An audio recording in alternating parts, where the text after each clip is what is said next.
Olá, caros ouvintes, sejam bem-vindos a mais episódio do vosso podcast Conversa e este chegamos ao episódio Capicua 181.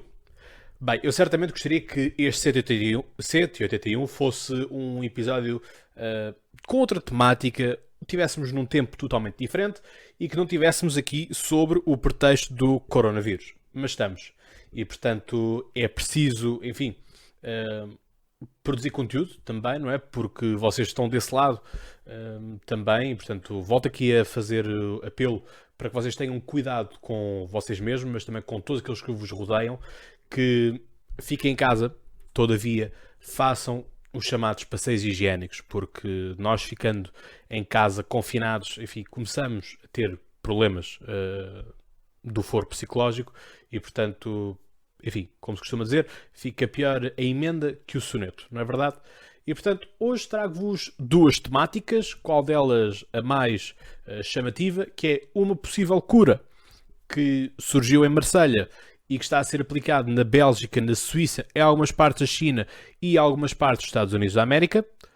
E, por outro lado, temos que culpar a China por tudo isto. Portanto, se já ficaste trend, já sabes, deixa o teu like, subscreve este canal do YouTube, no caso do Spotify e Apple Podcasts, é seguires, é partilhares nos stories e entrares, obviamente, também em debate e seguires também no Facebook e no Twitter e no Instagram, onde há sempre conteúdo para ti. Portanto, vamos começar por falar-vos do professor Didier Raoult. O professor Didier Raoult, se vocês procurarem no Google, vão ver que ele tem um ar muito pouco ortodoxo. E é um pouco ortodoxo porque é quase um cientista louco. E é assim que muitos estão a querer fazer passá-lo na própria França. O Didier Raoult fazia parte de uma comitiva inicial do Emmanuel Macron, portanto, presidente da França, e começou a distanciar-se porque não compactuava com os lobbies da indústria farmacêutica. E nós sabemos os poderes ilimitados que a indústria farmacêutica tem em todo o mundo. Indústria farmacêutica, indústria do petróleo são das que têm o maior poder de lobby em todo o mundo. Isso todos nós já o sabemos. E, portanto, o Didier Raoult está a ser menosprezado por todas estas grandes empresas e não estejam à espera que eu venha aqui defender o professor Didier Raoult. Venho apenas trazer a perspectiva que ele traz e eu acho que nós, neste momento, devemos estar abertos a tudo. O Didier Raoult já fez a publicação de 2 ou 3 estudos sobre o Covid-19 e ele neste momento está a ser varrido das listas dos congressos onde ele antes ia estar. Portanto, é uma coisa complicada. Vocês quando veem fotografias dele veem com os óculos, veem com o cabelo comprido e grisalho, enfim, toda uma outra forma de estar que nós não associamos a um médico. Qual é que é então o tratamento que Didier Raoult tem? E o problema aqui está que ele tem vindo a tratar várias pessoas e há pessoas que fazem, por exemplo, de Paris a Marselha 7 horas de viagem para poder estar em Marselha, onde ele tem o hospital e onde ele tem estado a fazer os tratamentos, em que aquilo que ele aplica é a cloroquina. A cloroquina é algo que está muito na base de medicamentos contra a malária e contra a ébola. E, portanto, é algo que nós precisamos de ter também em conta o que é a cloroquina. Todavia, a aplicação da cloroquina também não é unânime. E este é que é o grande problema que nós temos a assistir, é que contra o coronavírus, contra o Covid-19, nada é unânime. Nem é unânime usarmos ou não usarmos a máscara, porque temos um especialista chinês a dizer que se deve usar, temos um especialista americano a dizer que não, e bom, estamos aqui todos no meio disto, quase ping-pong, em que não sabemos para onde é que vamos. Eu já disse que acho que não faz sentido usarmos luva, não faz sentido usarmos máscara, porque dá-nos uma falsa sensação de proteção, em que nós mexemos na máscara. Há dias, por exemplo, vi um senhor em que não tinha luvas, tinha máscara. Ele tira a máscara, dobra a máscara, com as mãos, óbvio, mas pegando mesmo na parte da frente, portanto, onde supostamente o vírus fica preso na máscara, dobra e mete no bolso. quando nós ouvimos falar de que as máscaras basicamente devem ser trocadas quando já estão úmidas e, portanto, regra geral costuma ser 2 a 3 horas. E o pessoal diz sempre de trocar e não voltar a usar a mesma. Portanto, amigos, façam aquilo que vocês entenderem, têm acesso a muita informação, há muita contra-informação, há muita desinformação a circular por aí, mas felizmente existe o polígrafo e, portanto, há muitas coisas que também são a ser verificadas por eles, portanto, passem na página deles, sigam sempre as indicações da OMS, da nossa DGS, que é muito importante nós seguirmos, para podermos saber o que é que estamos a falar no meio disto tudo. E, portanto, não querendo eu estar aqui a defender, é preciso mantermos mente aberta e deixar que as pessoas testem as coisas e que também haja pessoas que estão dispostas a ser testadas. E, portanto, ele quer aplicar a cloroquina. E ele diz que a cloroquina deve ser aplicada sob o formato de um... Eles chamam aquilo um bombom, mas, portanto, uma pastilha, um comprimido. E, portanto, a ideia dele é que deve ser usado logo no início dos sintomas. Portanto, quando começamos a perder o olfato, quando começamos a perder o sabor. Portanto, estas são as ideias do professor Didier Raoult. Temos outras pessoas que acham que cloroquina deve ser aplicada assim, mas apenas na fase terminal. Portanto, quando já não houver expectativas. A questão é que o Didier Raoult está neste momento com uma percentagem de curas acima dos 90%, acima dos 87%. Portanto, vale a pena nós apostarmos nesta cura? Vale a pena nós irmos fazer algo semelhante com a malária e com o ébola? Eu acho que neste momento temos de ser todos nós abertos a novas questões. Portanto, a Bélgica está a testar isto, a Suíça também está a testar, há partes da China e partes dos Estados Unidos da América também estão a testar este medicamento, as pessoas estão a ficar curadas, as pessoas estão-se a deslocar para Marselha a fim de ser, portanto existem imagens de filas enormes a darem voltas aos quarteirões em Marselha para o tal hospital. Portanto, era isto que eu queria trazer-vos, porque os mídias portugueses não trazem isto. Portanto, tudo aquilo que não for falado pela CNN, pela Sky News ou pela BBC, o resto à volta não interessa. E digo já que o jornalismo francês é dos melhores que existem, em que é um informar sem alvoroço, em que não ouvimos ali os infelizmente, os felizmente que muitos jornalistas trazem. E deixa que eu vos diga uma coisa, que o felizmente e o infelizmente foi algo que eu deixei de usar.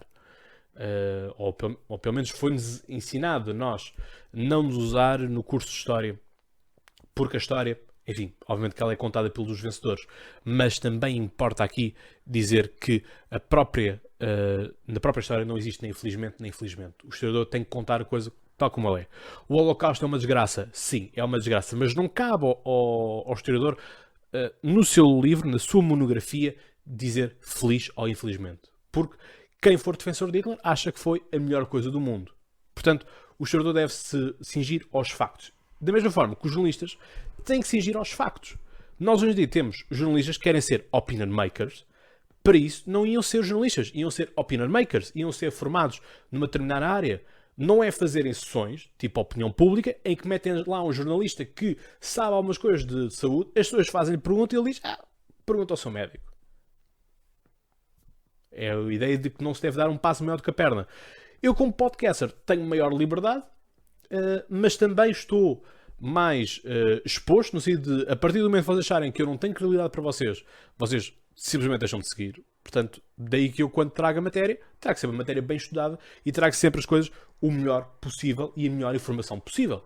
E, portanto, estou-vos a trazer informação de fora, com fontes que eu já trabalho há muito tempo e que gosto de as ter, e todos nós sabemos que, no que toca ao jornalismo, quem tem as melhores fontes ganha sempre. Portanto, fechando isto, esta é uma das ideias que nós estamos. Nós estamos muito fixados também na questão da vacina, e eu queria também trazer aqui um contraponto de, enquanto não há vacina, fazermos isto, até porque depois também já percebemos que existem duas tripes do Covid-19, em que há uma que é mais letal do que a outra, mas ao que parece a que está na Europa não é a que está na China, e isso leva-nos a outra questão, que é justamente a China. Estes mesmos jornalistas em França estão empenhados numa investigação internacional onde estão a chegar à conclusão, e os Estados Unidos da América, hoje, dia 2 de Abril, publicaram um estudo a dizer que a China mentiu, mas que a China mente já nós estamos mais que habituados a isso. Porque é uma ditadura. É uma ditadura do Partido Comunista e, portanto, não devemos acreditar nisto tão simples quanto isto. Assim sendo, o que é preciso nós falarmos aqui é que China supostamente teve 3 mil mortos. Ora, a China é um país com muitos milhões. E, portanto, 3 mil mortos é uma gota no oceano. Perdoem-me a expressão. Se formos a fazer 10 mil mortes em Portugal, estamos a falar de 10% da população. 1000 mortes em Portugal é 1% da população. Portanto, aqui as escalas têm que ser bem vistas e bem equiparadas. Ainda assim, aquilo que nós temos que ver é que fomos avisados disto muito tarde. E não é por acaso que o médico e a médica que começaram a alertar os chamados whistleblowers, tipo o Rui Pinto, e é isto que eu não percebo, é como é que nós defendemos o Rui Pinto, que é um whistleblower, ok, é português, mas de uma forma geral europeia defendeu-se o Rui Pinto a nível dos cidadãos, não vamos falar das instituições, vamos falar assim dos cidadãos, mas dos whistleblowers chineses aí já não queremos saber, porque confiamos mais no governo chinês, não sei porquê. Gostava já agora de ouvir por parte do Bloco de Esquerda e do PCP alguma coisa em relação a isto, e sobre os verdes também, se eles gostam daquilo que os camaradas da China estão a fazer ou não. Mas mais do que isto, estes jornalistas, esta coligação internacional, começou a falar com crematórios. Portanto, na China não há o hábito de enterrar, assim cremados. Percebe-se? É tanta população que se fôssemos a fazer a mesma coisa aqui em Portugal também não vinha território para sepultarmos tanta gente. Portanto, cremação. E a questão é que os crematórios estão a funcionar 19 horas por dia. Não há lugar a cerimónias e, portanto, contas feitas, num só crematório, esta coligação internacional chegou à conclusão que só naquele crematório foram queimadas 16 mil pessoas. Então, mas são 16 mil só num crematório, mas não era 3 mil no geral da China? E agora? Todavia, temos agora a China, né, e batemos muitas vezes palmas e dissemos, epá, quem me dera que Portugal também conseguisse construir um hospital em 2 dias. Portugal conseguia construir um hospital em 2 dias, sim. Se vivêssemos numa República Democrática de Portugal, uma República Comunista. Portanto, é isto que eu não consigo compreender. É que querem umas coisas, mas depois já não querem outras. É que este pessoal todo que trabalha na China não tem regalias sociais, não tem direitos dos trabalhadores que o Partido Comunista e o Bloco de Esquerda tanto falam. Esquecem-se disso? Acham mesmo que o Partido Comunista, que nós já temos experiências desde 1917, no RSS, em que todos os casos falham. Repare, a própria China também já se converteu ao capitalismo e tem o sistema de 2 países, duas realidades económicas. Não é? Temos o interior agrícola, não é? Rural, comunista, e depois temos o litoral, Xangai e toda aquela zona, não é? Ligada ao Oceano Índico, que é tudo capitalista e é base de economia pura e capitalismo selvagem quase. Portanto, eles próprios percebem que isto não funciona. E tudo isto começou justamente com o comunismo. Porque o Mao Tse-Tung quis inicialmente dar-se bem com Stalin. Mas Stalin nunca viu que o Mao Tse-Tung fosse um parceiro para a URSS. Porquê? China é um país super rural. Stalin esquece que a própria União Soviética, ou melhor, o antigo Império Russo, também só tinha 10% de operários. Por isso é que passámos a ter o marxismo-leninismo. E porquê que nós falamos de marxismo-leninismo e não falamos apenas de marxismo, não falamos do comunismo? Porque o Karl Marx é muito claro e explícito, em que ele diz operários de todo o mundo, univos. E que quem deve fazer a revolução é o operariado. Mas nós temos de perceber que o Karl Marx é alemão. E na Alemanha temos indústria. Não é por acaso que quando tivermos a RDA, a parte mais desenvolvida da União Soviética é justamente a RDA. Mas mesmo quando vamos ter a unificação das Alemanhas, vamos perceber que o PIB alemão vai afundar por conta do subdesenvolvimento da RDA. Portanto, a RDA a uma escala comunista sim é interessante, a uma escala igualitária e capitalista do mundo está afundado. É tão simples quanto isto. Portanto, terminar aqui a explicação do marxismo-leninismo. Lenin percebe que não pode fazer a revolução única e somente com operários porque não os há. São apenas 10% da população e são muito poucos. Então aquilo que ele vai fazer é juntar, e daí hoje nós tínhamos o símbolo do Partido Comunista, a foice e o martelo. Os agricultores e os operários. Ora, no caso do Mao Tse-tung, e portanto o leninismo é isto, é juntar os camponeses com os operários, mais os marinheiros. Foram muito importantes os sovietes dos marinheiros. Mas isto poderei-vos explicar noutro episódio futuro. E portanto, a China, Mao Tse-tung, só tem o pessoal que planta arroz. Não há operários, não há capitalistas para investir. Portanto, a revolução do tamoeiro é isto. É fazer a revolução do arroz, em que vamos forçar, não temos indústria, mas temos pessoas. Então as pessoas vão fazer trabalho de máquinas e vão trabalhar dias e noites. E quem se recusar a trabalhar, quem pensar diferente, simplesmente desaparece do mapa. Entendem? Portanto, será que queremos assim tanto uma realidade comunista?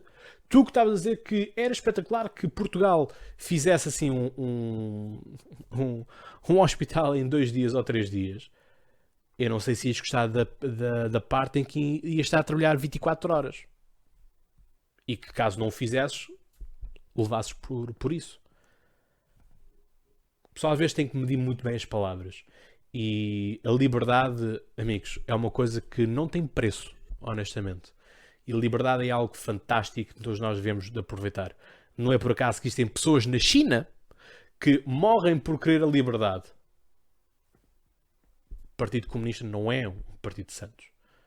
Só porque vem com as ideias dos trabalhadores e que é preciso dar mais poder aos trabalhadores, não estejam à espera que o Jerónimo de Sousa, quando algum dia chegar ao poder, espero bem que não, seja amigo de todos vocês. Também não vou entrar naquela lógica de comer crianças ao pequeno almoço, claro que não. Mas, justamente nesta parte da comida, Mao Tse-tung falha aquilo que é o seu grande salto. E, portanto, como eu estava a dizer há pouco, Stalin não vê Mao Tse-tung um bom companheiro de viagem e, portanto, arreda-o de lado. Mesmo quando Mao Tse-tung vai para a China, ele usa o chapéu soviético, o gorro soviético. Todavia, quando é a parada militar, ele é totalmente apagado. Não há referências à China. É um caos. E, portanto, Mao volta para a China com a ideia de a China será maior e será melhor do que a União Soviética. Bom, a União Soviética já não existe. Continuamos a ter a China. Mas por mais quanto tempo e da mesma forma Mao Tse-tung tem, já percebemos que não. Porque depois entra o Deng e altera toda a forma do pensamento chinês e do próprio pensamento da China. E portanto ele nesta questão do grande salto, as pessoas morrem à fome. Morrendo à fome, é importante nós vermos então quais são as soluções. E é assim que nascem estes mercados, os mercados livres, né? Em que temos os pangolins, temos os morcegos, temos os cães, temos os gatos. Porque sabem, eu quando estudei História, tanto na licenciatura como no mestrado, não me lembro, e li muitos registros, não me lembro de ver nenhum registro português a criticar a comida chinesa. Reparem, e portanto se vocês forem ao Museu do Oriente, onde já tive a oportunidade de colaborar, vocês vão lá ver quadros Nanban, em que os chineses representam os portugueses com narizes largos e compridos. Vemos os portugueses a chegarem com calças muito largas. E depois também temos o inverso. Também temos relatos dos portugueses a falarem que comiam com pauzinhos. Mas eu nunca li que os chineses comiam aranhas, escorpiões, cães ou quer que seja. Até porque o próprio imperador gostava de ter alguns cães a passear no palácio. Portanto, onde é que isto é para chegar? Isto é para chegar que estes mercados foram legalizados por Mao Tse-tung porque Mao Tse-tung percebeu, ok, eu consigo pôr a fome aqui para debaixo do tapete. E é mesmo isso. É pôr o tapete, ou se quisermos continuar a usar coisas relacionadas com animais, é esconder o gato com a cauda de fora. Portanto, enfim, é triste, percebem? É triste que o comunismo queira fazer este tipo de coisas só mesmo porque sim. E, portanto, isto é o relato triste, onde passamos a mudar a forma de comer. Mas isto também acontece com Portugal e já vos vou explicar também. Em que passamos a ter mercados vivos, não é? Com animais vivos, em que se mata tigres, se mata tudo mais. Portanto, as pessoas caçam tudo, comem tudo e aprendem a gostar daquilo. Porque não há tradição disso. Da mesma forma que a cavala, que hoje é apreciada, há 50 anos atrás era chamado o peixe do gato, em que a Dona Maria ia à peixaria, às compras, comprava a sua sardinha, comprava o seu carapau, comprava o bacalhau, e agora dê-me aí um saquinho de cavalas, que é comida para o gato. Porque era um peixe que vinham nas redes, não tinham valor comercial, hoje já tem, mas à data não tinham, e portanto às vezes trazia-se 1 quilo por 10 cêntimos, percebem? Porque não tinha valor comercial, hoje em dia já tem. Todavia, a mesma coisa acontece connosco com o bacalhau. O bacalhau é uma ideia fabricada de Salazar. Os portugueses não comiam bacalhau.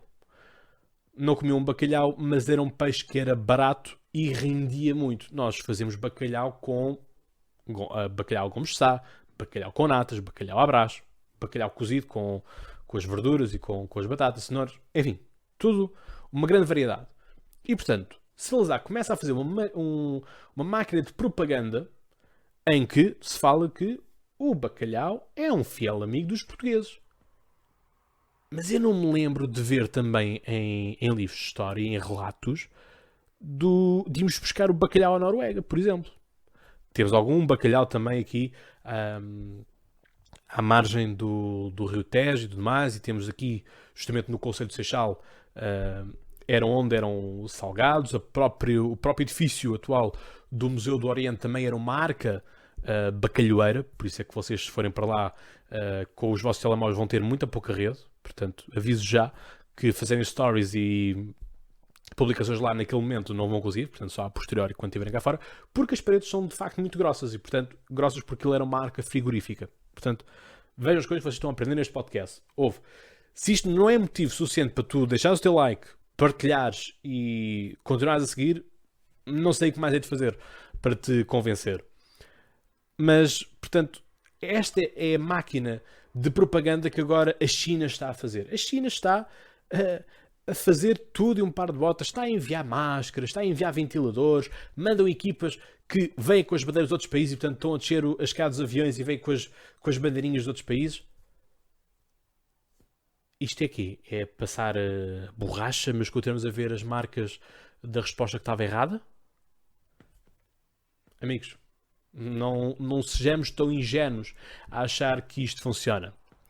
Portanto, todos aqueles que no início, quando eu vos falava aqui das teorias da conspiração, que, enfim, são teorias da conspiração, mas se nós pensarmos tem algum valor de validade, elas não são assim tão inocentes quanto isso. Da mesma forma que o Polígrafo SIC diz que a tradução do vídeo que anda a circular pelo WhatsApp, a tradução está mal feita. A tradução está mal feita, mas eu que sei falar italiano, digo-vos que é apenas um pormenor técnico naquela tradução, porque aquilo que o apresentador está a falar em 2015, se não me engano, ele fala de um super vírus. Todavia, quem fez a tradução daquilo pôs logo como coronavírus. Ora, não é isto. De facto, aquilo que eles fizeram na altura, era um super vírus pulmonar. Mas se formos a ver, não há assim uma grande diferença, não é, naquilo que é o efeito causador ao qual são os reais propósitos. Portanto, nada admira que isto tenha sido uma arma biológica, que os próprios animais também não apanham. Isto é muito estranho, quando um vírus não passa dos animais. Enfim, mas se não passa nos animais, como é que nós então conseguimos continuar a defender que a ideia é da sopa de morcego que foi feita? Isto ainda falta descobrirmos muito, e portanto eu não me quero alongar mais em teorias, em especulação, porque não é essa a minha forma de estar neste podcast, não é a forma deste podcast trabalhar, mas se calhar daqui a uns meses vamos voltar atrás e vou-vos dizer, lembram-se no episódio 177, 178, 81, é que eu vos falava disto e daquilo. Bem, eu espero que eu esteja cá e que tu também estejas cá para podermos falar, obviamente, disso. Mas o FMI também já veio, o Banco Mundial também já veio dizer que a própria economia chinesa vai abrandar. E vai abrandar, portanto, eles estavam a crescer 6% ao ano e vão passar a crescer 2,3% ou 0,1% ao ano. Portanto, pode ser que o feitiço vire contra o feiticeiro e que as coisas sejam boas. Mas, ainda assim, esta componente de estarmos a comprar tudo à China, eu acho que a União Europeia tem que se afirmar como um player internacional. Honestamente. Não podemos estar dependentes da China. Não podemos estar dependentes e de braços abertos daquilo que vem do Oriente. Também não digo para a União Europeia ser uma vassala dos Estados Unidos da América. É a União Europeia ter personalidade própria. Porque aquilo que nós estamos aqui é que, por exemplo, no caso da Fórmula 1, que vocês sabem que eu sigo, e aliás já trouxe conteúdo do ano passado, ao ponto de celebrar uma parceria com o Eleven Sports, as equipas que estão sediadas, as equipas de Fórmula 1 que estão sediadas em Londres, estão a dar material, estão a dar recursos para a produção de ventiladores. A Ferrari está a produzir em Itália ventiladores. Bem, a pessoa que tiver um ventilador da Ferrari fica curada no instante, só pode. Mas percebam que temos muitos recursos a serem feitos aqui e que a Europa tem que voltar a ser o ponto central do mundo. Perdeu isso para os Estados Unidos começaram a perder isso para o mundo asiático e eis-nos aqui.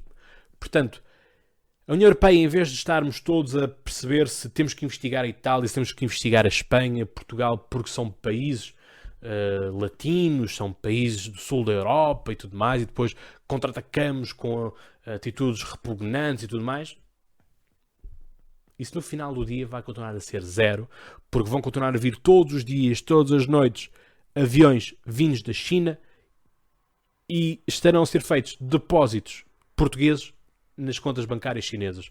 Portanto, meus amigos, é tão simples quanto isto.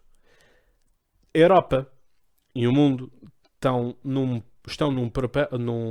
ponto crucial de mudança de tudo, em que isto pode ser muito bom, pode ser muito mau. Cabe-nos a saber nós ser inteligentes, uma vez mais, e conseguimos dar a volta a isto.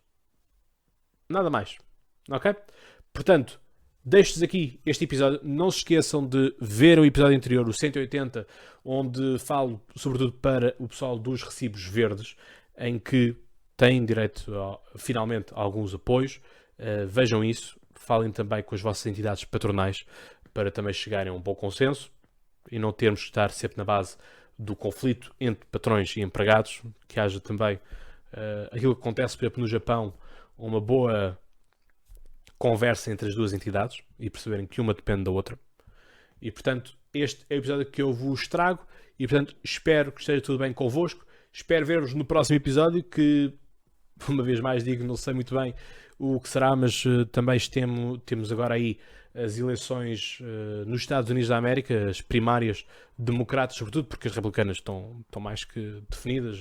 Donald Trump esmagou o segundo candidato que apareceu e, portanto, agora vamos ver quem é que segue para a frente, se será Joe Biden ou se será Bernie Sanders. Entre os dois, enfim, venha ao diabo e escolha. O Donald Trump também não é a melhor pessoa do mundo, portanto, os Estados Unidos da América estão a afundar-se em todas as formas possíveis e imaginárias. Portanto, aqui me despeço. Já sabem, lavem as mãos, evitem sair à rua, façam os vossos passeios higiênicos. Cuidado, desinfetem também tudo quando chegarem a casa. E, portanto, vemo-nos no próximo episódio. E como eu digo, e vocês sabem mais que de cor, até lá tenham boas conversas. E já agora, fiquem em casa. Um abraço.